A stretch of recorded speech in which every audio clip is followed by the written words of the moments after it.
मुझे इस बात की खुशी है कि मुफ्ती साहब ने भी मान लिया कि नेचर में कोई इंसाफ नहीं है। बाकी है कि आपने मेरी एक बात का जवाब नहीं दिया, जिससे मुझे शिकायत है कि फेथ क्या है और आप फेथ मांगते क्यों हैं मुझसे? आप तो लॉजिकल हैं, आपके पास तो सारे रैशनल्स हैं, आपके पास सारे सबूत हैं, तो आपको फेथ की डिमांड क्यों करते हैं कि भाई तुम सरेंडर कर दो और सवाल मत करो? कोई मजहब सारे सवाल करने की इजाजत नहीं देता है और मना करता है कि ज़्यादा सवाल ना करो, बह जाओगे तुम। कमाल ये है कि दुनिया के सारे मजहब सब जानते हैं ये दुनिया कैसे बनी थी, कैसे मिटेगी, मरने के बाद क्या होगा, इनको सब इल्म है। इनको किसी को डायनासोर होते थे पहले ये नहीं पता था, किसी को नहीं पता। किसी भी दुनिया की मजहबी किताब में डायनासोर का जिक्र नहीं है। जिस दुनिया में आप बैठे हैं सर, ये हॉल जो है, ये इलेक्ट्रिसिटी जो है, ये माइक जो है, जिस हवाई जहाज से आप आए थे, वो जिस कार से आप यहाँ आए हैं, ये सब उन लोगों की बनाई हुई है जिन्होंने सवाल किए थे। ये दुनिया जिसमें आप आज आराम से हैं, ये उन लोगों की बनाई है कि जिन्होंने सवाल किए थे और हर स्टेज पे इन सवालों को मकरूह कहा गया था, गलत कहा गया था। तो आज जो बातें आपके जहन से बिल्कुल परे हैं और आप हैरान होते उन्हें देख के, एक वक्त आएगा कि मामूली लगेंगे। और हुआ है, आपकी इंसानी तारीख ही है। इतनी जल्दी सारे फैसले आप मत कर लीजिए, थोड़ा ये ह्यूमिलिटी रखिए कि भाई ये हमें नहीं मालूम। ये कहने में क्या आ रहा है? ये यूनिवर्स कहाँ तक फैली, ये कब से है और कब तक रहेगी, हमें नहीं मालूम। आपने फैसला कर लिया कब बनी। ये आपके हिसाब से कोई 14 बिलियन ईयर बनी जो समझा जाता है। उससे पहले हजारों करोड़ों अरबों साल तक खुदा बैठा क्या कर रहा था? खामोश बैठा था, ऐसे ही जमाइयाँ ले रहा था। फिर उसे आइडिया आया, यार एक काम करते, वक्त अच्छा गुजर जाएगा, यूनिवर्स बनाते।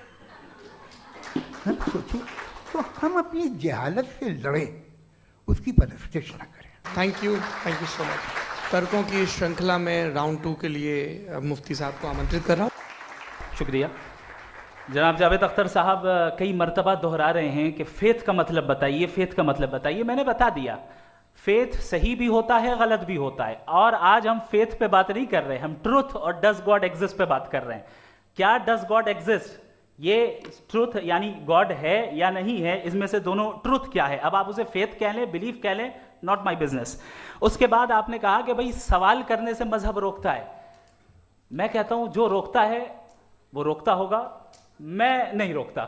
बल्कि सवाल करें, सवाल करना चाहिए। सवाल कर करके तो हम आगे बढ़ते हैं, तरक्की करते हैं, और इसीलिए मैं आज यहां पे आया हूं। लेकिन सवाल सिर्फ खुदा से नहीं होगा, आपसे भी होगा। सवाल एथिज्म से भी होगा, सवाल सिर्फ मजहब से नहीं होगा, सबसे होगा। और आज मैं सवाल करूंगा और उम्मीद है कि आप जवाब देंगे। अभी तक आपने वैसे कॉन्टिंजेंसी आर्गुमेंट का कोई जवाब नहीं दिया।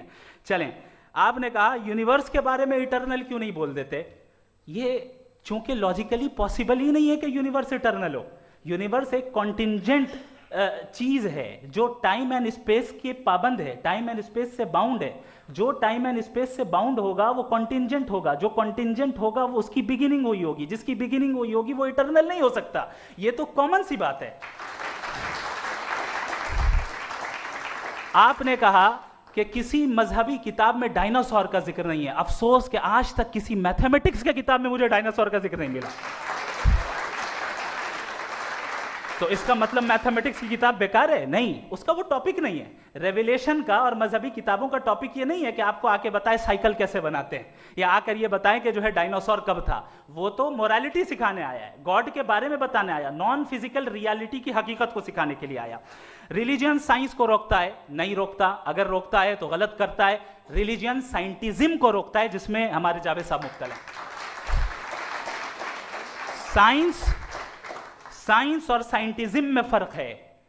साइंटिज्म यह है कि आप समझें कि साइंस और साइंटिफिक मेथोडोलॉजी ये नॉलेज को हासिल करने का वाहिद सोर्स ऑफ नॉलेज है। यह है साइंटिज्म। हम इसे रिजेक्ट करते हैं। उसके बाद उन्होंने कहा कि भाई हमें नहीं मालूम। अगर नहीं मालूम तो क्लियरली कह देना कि नहीं मालूम है, इसमें क्या हर्ज है। तो वही तो मैं कह रहा हूं ना कि आप कह दें कि नहीं मालूम, लेकिन क्लेम क्यों कर रहे हैं कि गॉड एग्जिस्ट नहीं कर रहा है। आखिरी चीज, इन्होंने कहा कि खुदा दुनिया बनाने से पहले 150 साल पहले या करोड़ों साल पहले क्या कर रहा था। अरे हजरत, चलें, बहरहाल मैं जवाब दे देता हूं, आप हमारे रिस्पेक्टेड पर्सनालिटी हैं, अगर आप नहीं होते तो मैं ऐसे एंटरटेन ही नहीं करता। टाइम, ये 100 साल पहले या 100 साल बाद, पहले बाद में अभी, ये वो अल्फाज हैं जिनका ताल्लुक टाइम से है।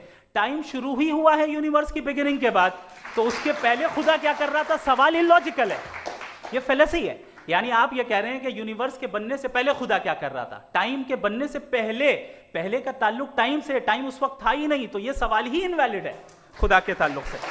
इसकी एक मिसाल आप ले लें। एक कार है, एक साहब ने देखा कि भाई कार जो है उसके व्हील्स कितने अच्छे लगे हुए हैं, सही जगह पे, स्टीयरिंग जो है कितने अच्छे जगह पे लगी हुई, और सीट्स कितने वेल डिजाइंड है, कितनी प्रिसाइजली ये कार काम कर रही है, तो जरूर कोई ना कोई इसे क्रिएट किया है, किसी ने क्रिएट किया है। अब जावेद साहब आए और कह रहे जनाब बोनेट खोलिए, इसमें इंजन है, इंजन इस कार को चला रहा है, hence prove no one has created the car. This is illogical. Science हमेशा फिजिकल वर्ल्ड की चीजों को ही फिल करती जाएगी और फिजिकल चीजों से ही करती जाएगी, चूंकि एम्पेरिकल एविडेंस का ताल्लुक फिजिकल वर्ल्ड से है। आप साइंस के जरिए मेटाफिजिकल रियलिटी को कभी साबित नहीं कर सकते, ये रॉन्ग टूल का इस्तेमाल करना है। ये वही काम है कि आप मेटल डिटेक्टर से प्लास्टिक डिटेक्टर करने चलें, जो कि जाहिर है सही नहीं है। थैंक